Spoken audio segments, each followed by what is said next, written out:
The work being done to bring help and hope to the U.S. southern border. Good evening and thanks for joining us for this Faith Nation special. In Washington, I'm Jenna Browder. Here in the United States, about 20% of sex trafficking victims pass through Texas. One small-town sheriff's office has a strong message to those behind the crime. Not in our backyard. Police are aggressively enforcing a state law that makes buying sex a felony. Tara Mergener rode along with Texas Sheriff's deputies to bring us this story. And a warning, some of what you are about to see is disturbing. Texas is the first state in the country to make buying sex a felony. It's a crime that can be easy to miss unless you know what you're looking for, with the victim often punished too. But not here in McLennan County, where a sheriff's office detective is changing the game.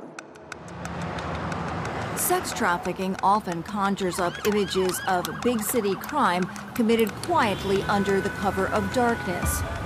But it's happening in small towns too. It's almost easier to order a human being than it is a piece of pizza at this point. Often in plain sight. We keep the heat turned up and hammer down on them. Put your hand up now, smoke your. McLennan County sits between Dallas and Austin. Is this a case where don't mess with Texas applies? Don't mess with Texas, yes, especially Central Texas. With a sheriff's office in Waco making sex for sale risky business. We'll see very often where they're saying don't go to Waco because you run the risk of getting caught.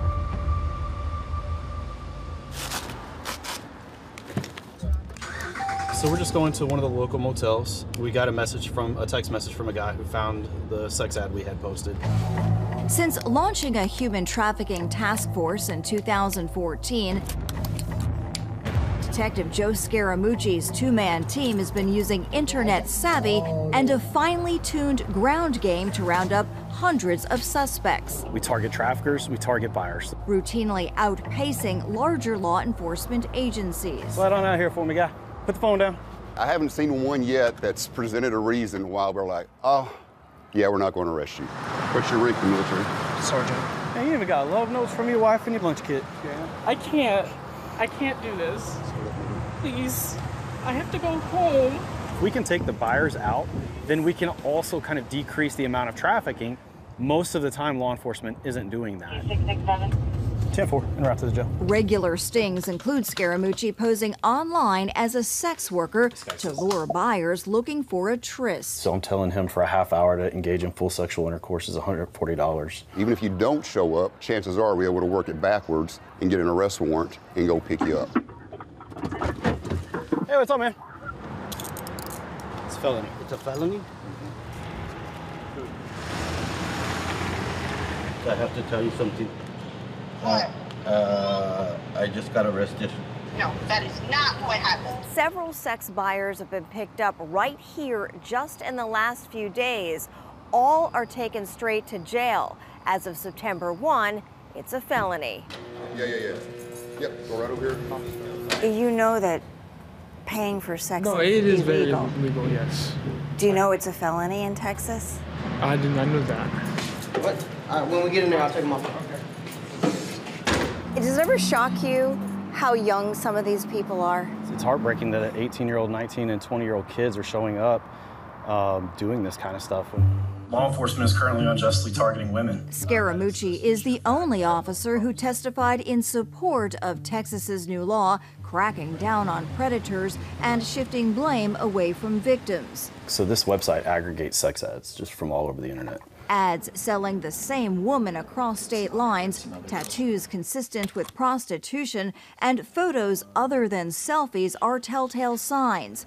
The majority of victims are female, lured into prostitution. And then there's a girl that I've been watching for a while. This one features an X-rated video with a man Scaramucci believes is her pimp. Quick detective work reveals the two are at a nearby motel. When are y'all hop in with me real fast? Should we change your locations? Yeah, reference. We catch up with them at a gas station.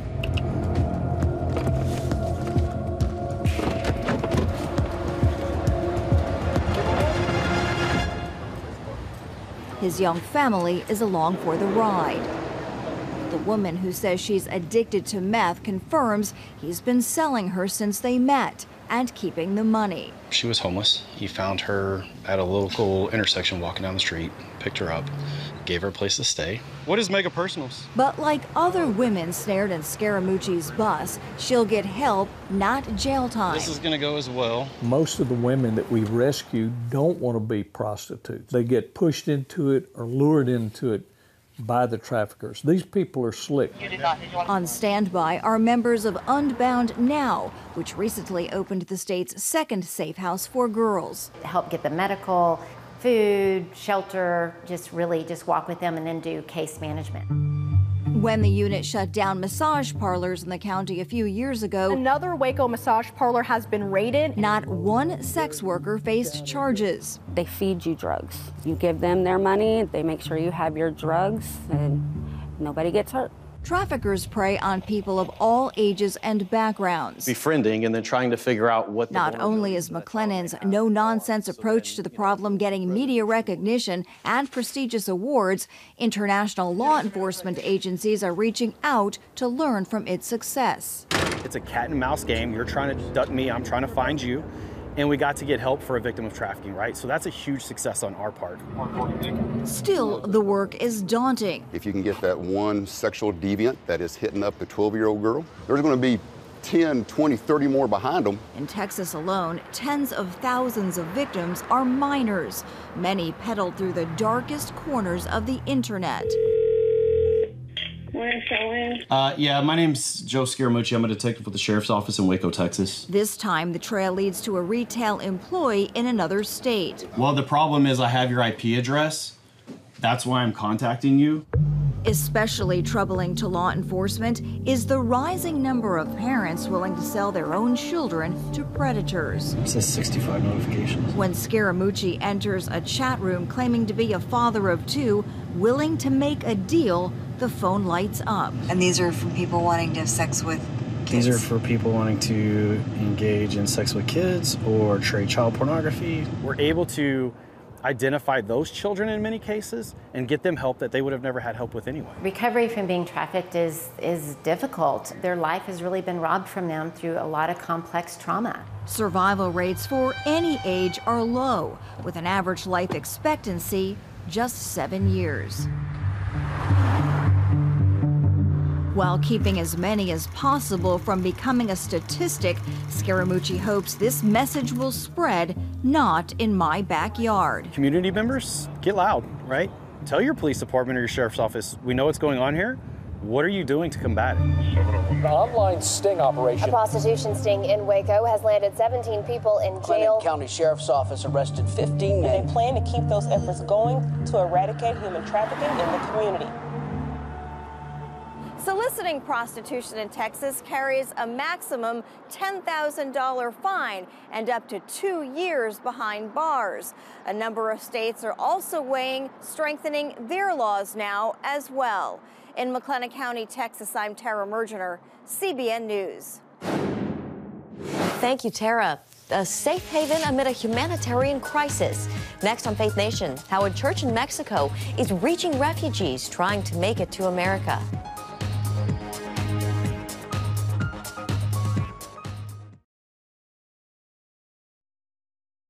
Welcome back. A God-given dream led Gustavo Banda to start a small church in Tijuana, Mexico.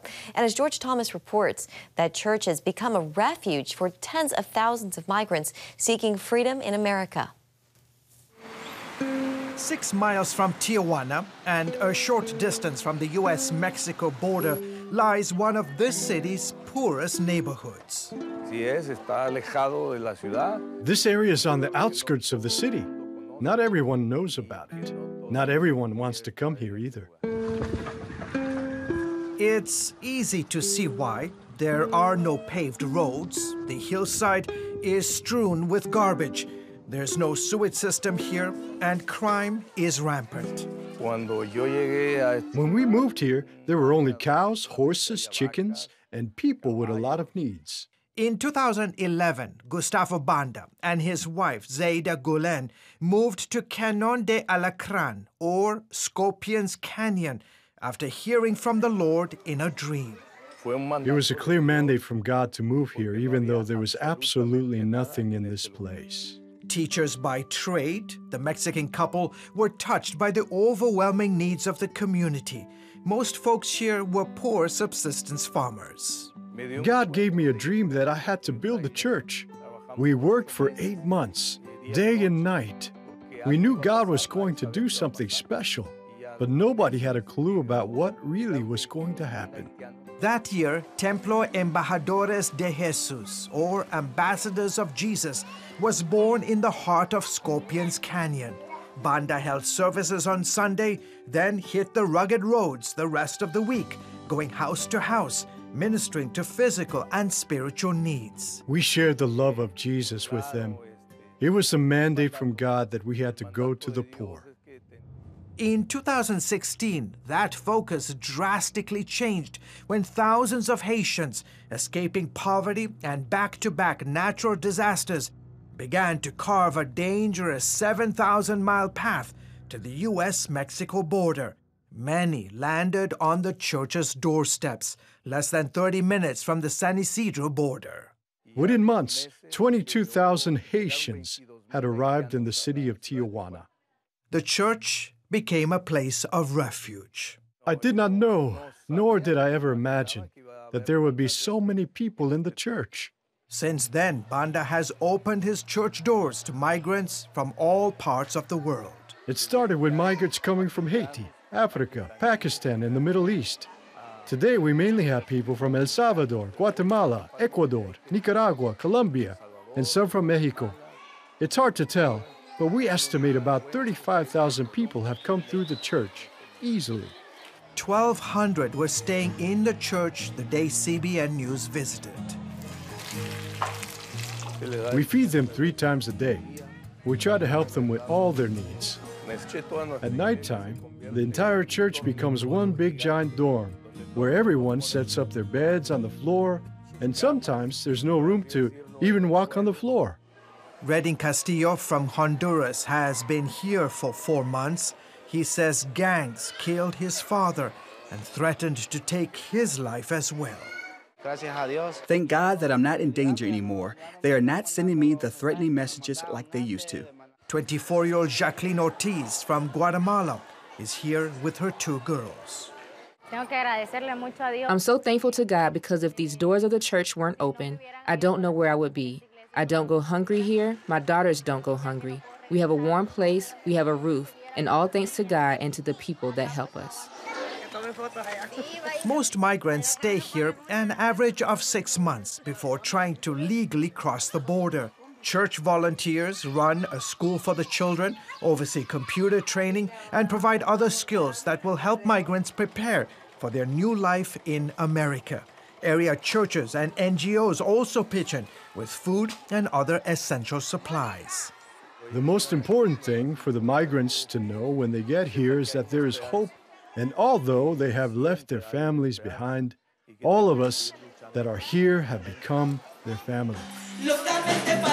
Come Sunday, everyone picks up their bed and dresses up for a lively church service. I know that I only have a little bit of time with them, so my job is for them to know as much as they can about Jesus, baptize them, and send them to the United States believing in Jesus. Pastor Gustavo started the church back in 2011 with no idea that he would be housing thousands of migrants from around the world. So today, 10 years later, a new structure is going up, which will be the future home for the migrants. He once had a desire to be a missionary to Haiti. Not anymore. I even started learning a little bit of their language, but when I wanted to go to Haiti, Haiti came to me. And after Haiti came, all the other nations started coming to this place. I don't have the numbers, but for years we have been baptizing so many of them, and many more are surrendering to Jesus. And that's my calling now. George Thomas, CBN News, in Scorpions Canyon, Tijuana, Mexico. Tens of thousands of migrants flooding the southern border, and each one has a harrowing story. Meet the volunteers who are helping them survive after this. The U.S. is experiencing record high numbers of immigrants at the southern border, and it's not just government agencies responding. Faith-based shelters are also stepping in to meet demand. Heather Sells traveled to El Paso, Texas for a first-hand look at the role ministries play on the border. These are the early morning sights and sounds from the kitchen at this Baptist migrant shelter. The beginning of a busy day as some 60 parents and children need breakfast, plus a ride to the airport or bus station. We give them a hot meal, we give them clothes, hygiene. Pastor Kelly Knott oversees the ministry. They're coming from Haiti, Chile, Brazil, Turkey. A true melting pot is overflowing at the El Paso border these days, with authorities apprehending tens of thousands of migrants each month. Local churches and ministries are stepping up. El Paso churches and other faith-based groups host migrants at 14 sites, and they are hoping to open more in anticipation of greater numbers in the months ahead. We are now seeing a ramp up of the number of families. Ruben Garcia has been receiving migrants for over 4 decades at Annunciation House, one of the leading faith-based shelters on the border. He has watched numbers rise this year as countries like Nicaragua, Venezuela, and Cuba refuse to take back those the U.S. expels. And the Biden administration allows more with safety and persecution fears to cross over. We're seeing those nationalities that cannot be expelled increasing.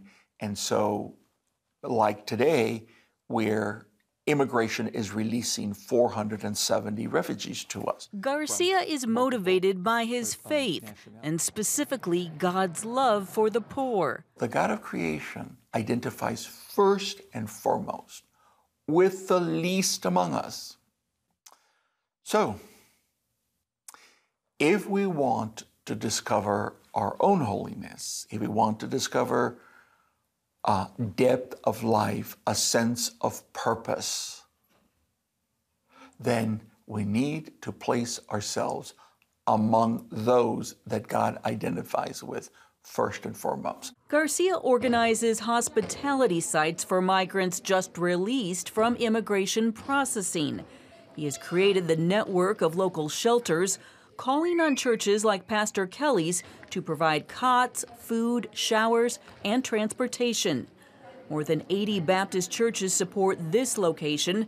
Pastor Kelly says serving migrants paves the way for the sharing of the gospel. At the end of the day, I think that's what it's all about. Really, no one really cares how much we know, but how much we care. Martha Lay is one volunteer serving in this small army. As a Christian, I think that we need to be helping our brothers and sisters.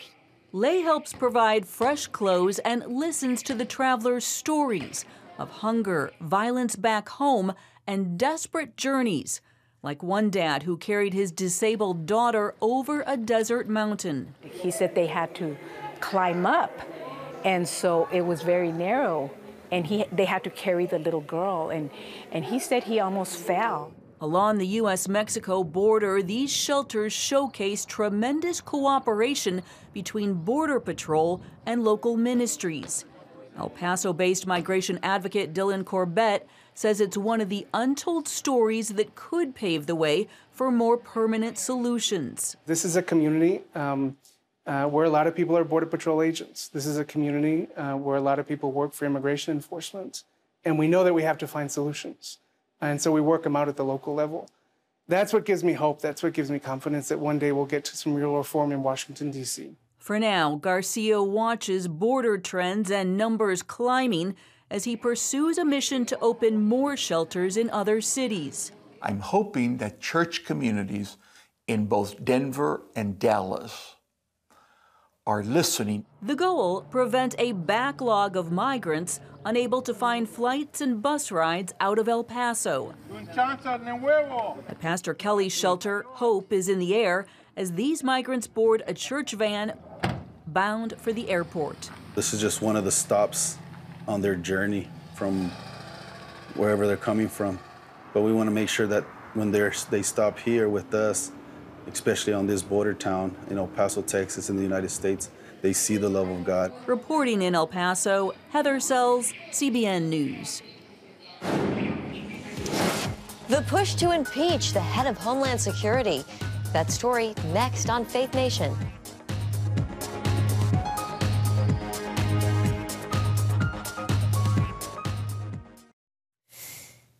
As we've been reporting during this special program, many see the situation unfolding at the southern border as chaos. And now House Republicans want to impeach Department of Homeland Security Secretary Alejandro Mayorkas.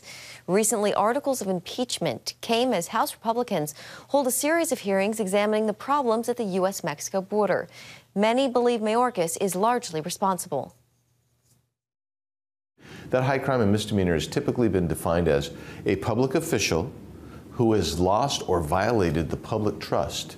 And in this case, Secretary Mayorkas has done it. And then some in that debate said, we want them to be able to be removed if we can't wait till the next election to remove somebody because of their conduct is so egregious as to cause potentially permanent harm to the country.